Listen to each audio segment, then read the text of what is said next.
Mas Deus, meus irmãos do grupo Oráculo dos Profetas e visitantes do canal no YouTube CCB, Obras Vivas CCB. Vou ler um pouquinho aqui um trecho da Bíblia, capítulo 22 de Apocalipse. E mostrou-me o rio puro da água da vida, claro como cristal, que procedia do trono de Deus e do Cordeiro.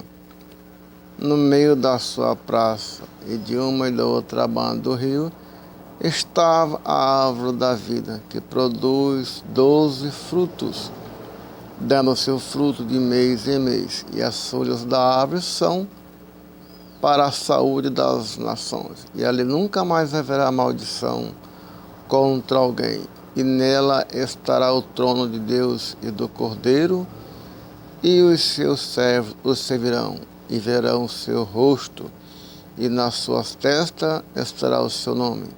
E ali não haverá mais noite, e não necessitarão de lâmpada, nem de luz do sol, porque o Senhor Deus os alumia, e reinarão para todo sempre. Amém. Existem hoje, irmão, grandes questionamentos sobre a humanidade, de como será a vida após a morte, como será a vida daqueles que fizeram concerto com Deus e que foram resgatados por Deus através do sacrifício do seu Filho Jesus Cristo, pelo sangue do Cordeiro, pela morte da cruz que ele fez, entregando a sua vida para salvar a humanidade. Então, partindo do princípio de que Deus fez o homem e arrependeu-se de ter feito o homem, porque Deus fez o homem para que fosse adorado por ele, que é próprio de um Deus, de um Criador, que ao fazer a sua criação seja reconhecido e adorado por ele, que é próprio de um Deus. Só que a humanidade revoltou-se contra o seu Criador e passou a não reconhecer Deus como o único Criador do universo e da humanidade. No princípio, havia muita ignorância do povo. Ignorância, assim, do saber, do conhecimento. O povo pecava porque não conhecia a Deus, não conhecia a grandeza de Deus, a magnitude de Deus. Porém, o homem, todo ser humano, ele se sente sozinho, por mais duro, talhado que ele seja. Existe um momento de solidão na sua vida, um vácuo, um vazio, em que ele sente a necessidade de um ser superior. Existe um vazio no ser humano que precisa ser preenchido.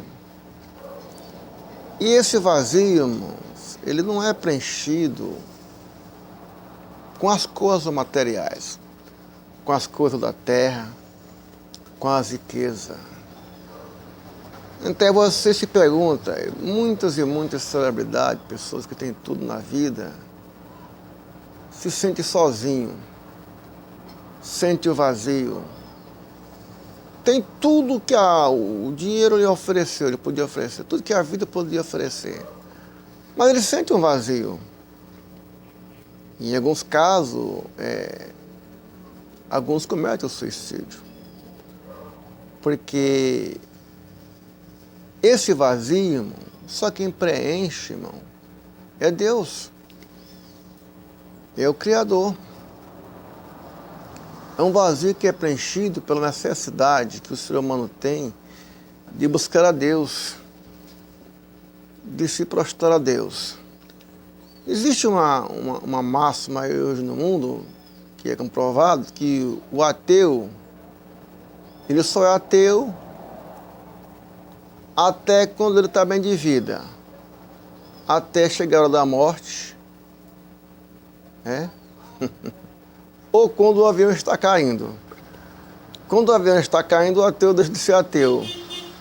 Ele busca a Deus. E quando ele está morrendo, ele também sente necessidade de buscar um ser superior. Então, o ateu, irmão, eu digo que geralmente, em geral, o ateu é um à toa. E todo ateu, irmão, se ele é ateu, é porque ele contesta a existência de um ser superior. E todo ateu, ele já foi um crente. Então ele se torna ateu porque, por uma decepção, desilusão, uma cultura familiar, em que no passado antigo se buscava muito de Deus e as pessoas não obtinham o que quer de Deus, porque as pessoas, o ser humano, ele quer assim, pabuf. Então as coisas não são no nosso tempo, elas são no tempo de Deus. Deus acolhe seu povo, mas é no tempo de Deus, não é no tempo do homem. E por essa decepção, o homem passa a rejeitar a Deus, dizer que não existe Deus, que é uma fábula. Aí passa a se declarar de que é ateu. Mas voltando do princípio, irmão, a necessidade que o homem tem de buscar a Deus, e fazia para si muitas imagens, e passavam a adorar no passado, né? Mas aí Deus separou seu povo Israel, Deus queria um povo para adorar Ele, que Ele queria que Ele fez um passageiro por Ele, e separou aquela nação através do crente Abraão. Mas mesmo assim, irmão, Israel pecou. Israel pecou porque, isso é outra parte, isso é outra explicação. Vou explicar por que Israel pecou, por onde é o pecado de Israel. Mas Deus é benigno, é magnânimo, é amor. E Ele ama o homem, Ele ama, diz a palavra, que Ele ama o pecador, mas obedece o pecado. E é da vontade de Deus que todo homem se salve, toda a carne se salve. E querendo Ele salvar a humanidade, irmãos, querendo Ele salvar a humanidade,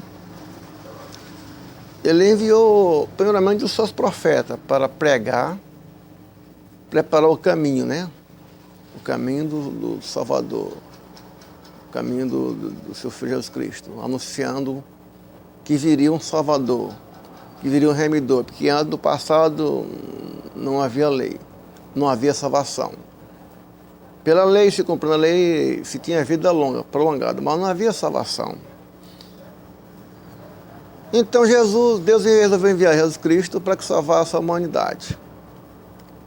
Sendo que, para salvar a humanidade, tinha que ser por um sacrifício muito grande, muito forte, para quebrar as correntes do pecado,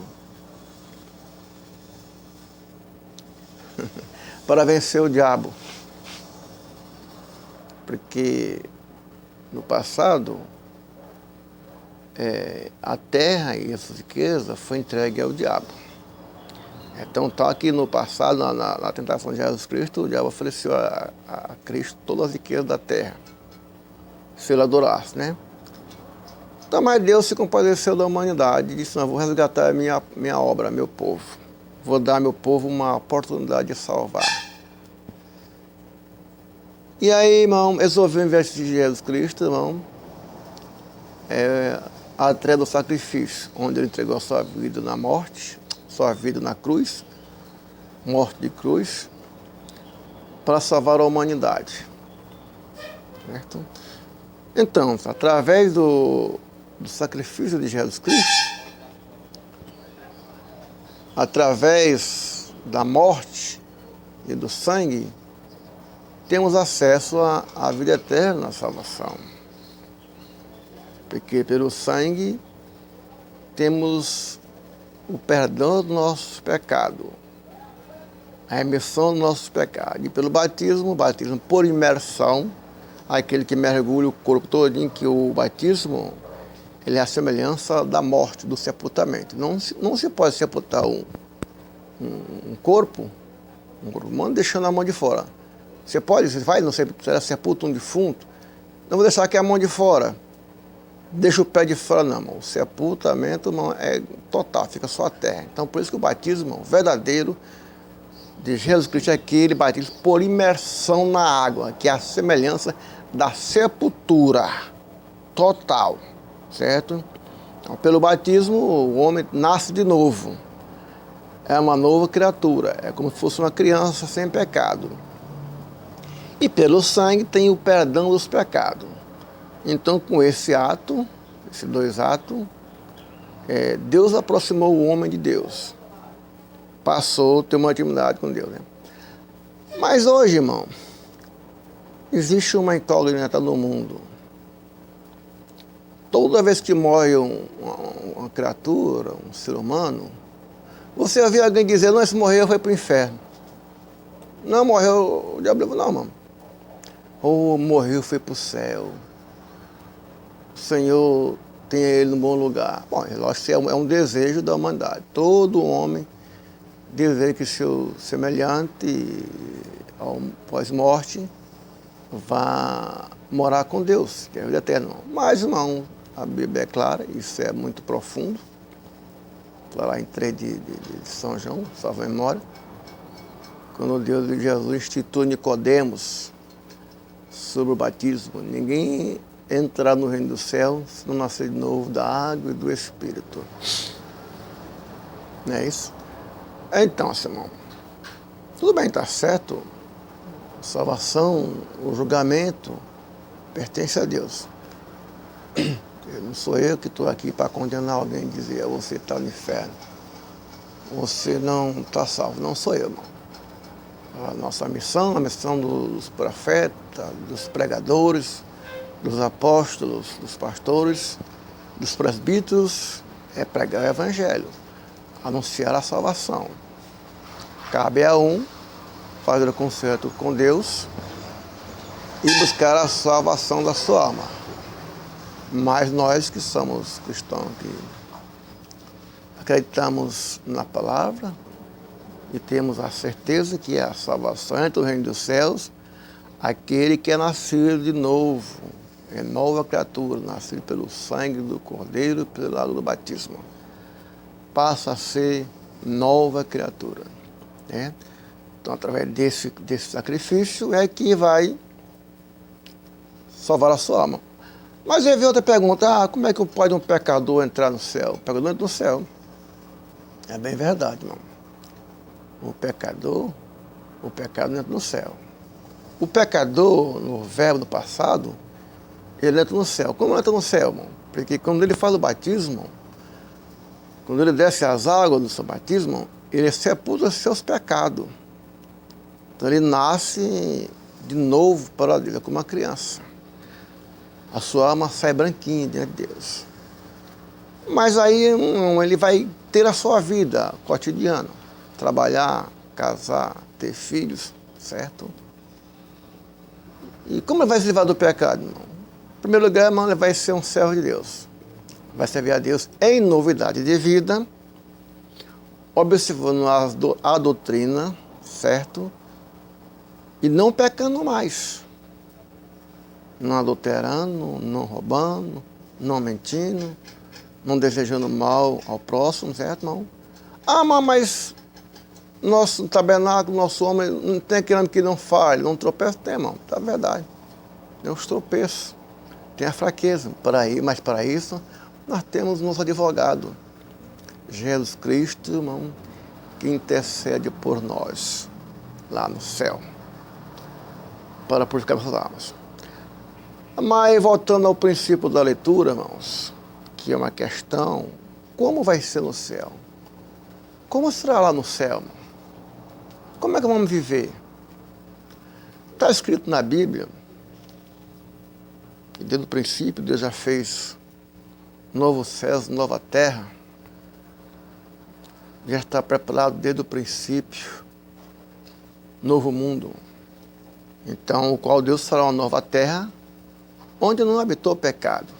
Porque essa terra que nós habitamos hoje, está em Pedro, diz que os elementos se desfarão em fogo e a terra se destruirá, que se resguarda para o fogo eterno como um tesouro. Então essa terra vai implodir, ela vai explodir e explodir. Isso já depois do julgamento final, há muitos milhões, muitos anos depois, certo? E os que herdarem a salvação, que subirem ao céu, ganharam a salvação, que fizeram concerto com Deus, com Jesus Cristo, após o arrebatamento e após a consumação do tempo, o julgamento, após o Armagedon, irmão, quando essa terra vai se destruir, todo o pecador e o pecado vai desaparecer, vão morar com Deus. Porque está escrito que o trono de Deus, ele vai se aproximar da terra novamente, nessa terra onde nunca habitou pecado. Então, nós, os escolhidos, seremos anjos, e veremos a face de Deus constantemente. E lá não haverá dia, não haverá noite, não haverá treva, não haverá dor, certo? Não. Porque Cristo, Deus, é a nossa luz, nos iluminará. Ah, mas como será isso? Como é que não vai haver mais dor? Como é que pode o homem, se nós temos aqui tantas dores, tanto sofrimento, tantas brigas, tantas coisas, como é que poderíamos habitar lá sem essas coisas, sem essas dores? Olha, irmão, esse tabernáculo, esse corpo aqui, não está escrito, não pode entrar no céu.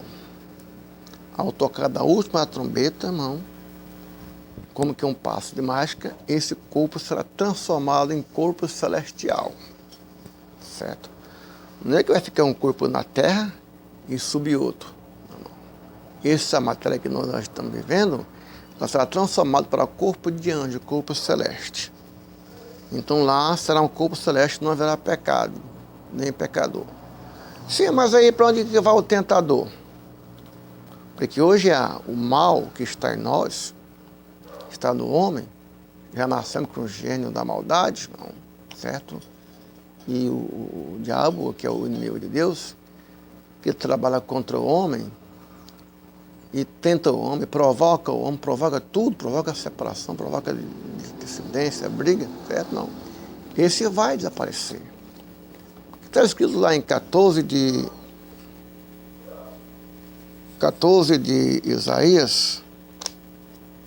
Deixa eu ver se eu acho aqui, dá uma pausazinha aqui. Está aqui, 14 de Isaías, o que é que o anjo fala sobre o Satanás?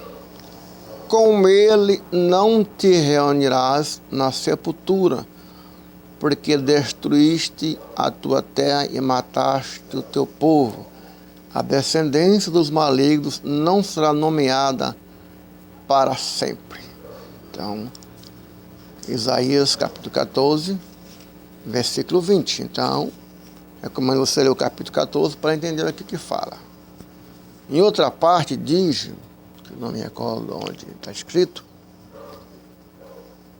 que o diabo, aqui diz que o diabo vai ser preso. Está escrito aqui, está em Apocalipse, que o diabo vai ser preso. Mas tem uma parte que diz que com o tempo o diabo vai desaparecer como uma fumaça. Então o diabo vai ser preso após a consumação. Que isso é o tema para outra explicação, porque é pelo Armagedon, como será outra pregação do Armagedon.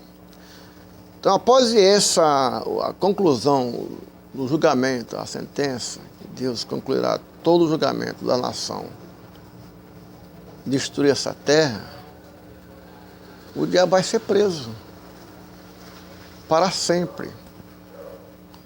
Aqueles que seguiram ao diabo serão jogados no lago de fogo e irão padecer eternamente. Lá onde o bicho não morre, o fogo não se apaga. Porque lá, mas não haverá mais noite. É um dia direto. Tempo. Então, aquele que não obedeceu a Deus, que não aceitou, que blasfemou, pecou, não entrou na salvação, no conserto, vai padecer eternamente. Porque ele também vai receber um corpo que não se acaba. Porque se esse corpo aqui for lançado na terra, no lago de fogo, ele dissolve, ele derrete. Então, e o pecador também receberá um corpo para que possa resistir ao fogo eterno. Porque, irmão, a Bíblia é muito complicada, complexa. Alma, o que forma a alma vivente, irmão, são 3 elementos: corpo, espírito e sangue. Corpo, a matéria, o espírito de vida e o sangue. Você quer dizer que o fulano morreu e a alma ficou tentando? Isso não existe, isso é fábula.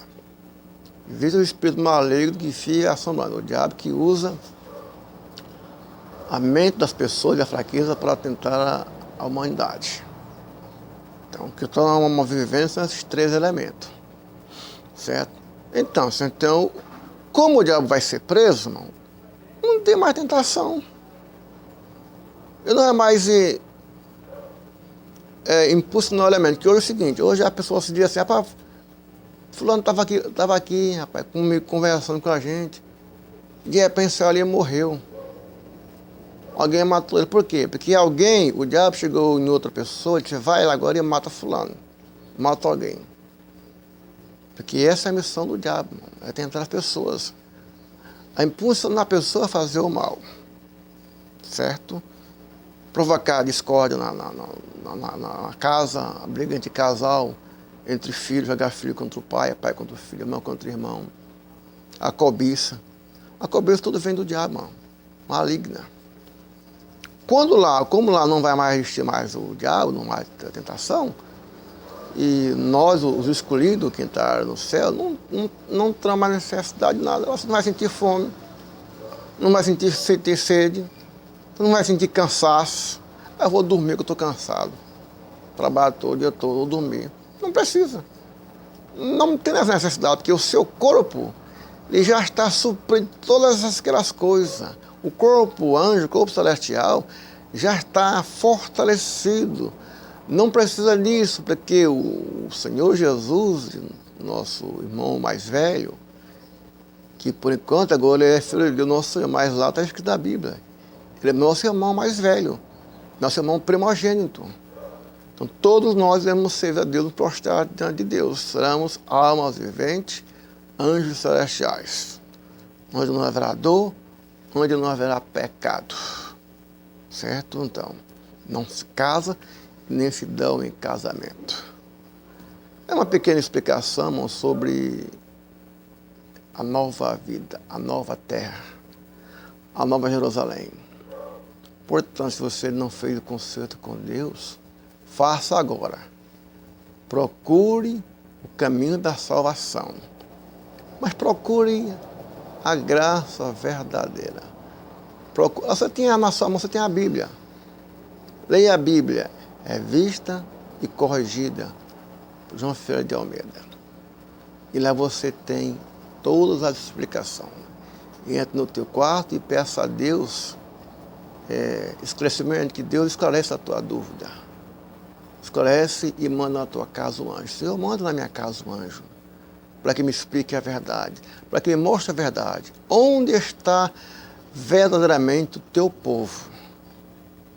Entra no teu quarto, fecha a tua porta, ajoelha, humilha diante de Deus, que Deus ouvirá a tua oração, Deus ouvirá o teu clamor, certo? Então, irmão, espero que essas pequenas conselhos, explicação sobre a passagem da palavra do Apocalipse ajude a muitos que estão aí em tormento, em dúvida, irmão, apavorados com essa pandemia. E não se preocupe não, isso é só o começo. Vai haver mais coisa por aí, mas a porta da salvação ainda está aberta. Jesus Cristo ainda está com as mãos estiradas para você. Certo? As mãos de Cristo estão direcionada para você. Faça o concerto com Deus. Aceite os conselhos da palavra e mude a sua vida, mude a sua doutrina. Não os conselhos para aquele que não serve a Deus. Aqueles que já conhecem a Deus nessa graça, já está no caminho certo, então estamos apenas aguardando, nos preparando para o grande dia da redenção. Ao tocar da última trombeta, quando Cristo aparece nas nuvens, em glória com seus anjos, e aqueles que foram ressuscitados primeiro. E entraremos na nação celestial e nunca mais haveremos sofrer as dores nem pranto. Amém? Bem, Deus abençoe e bom dia a todos.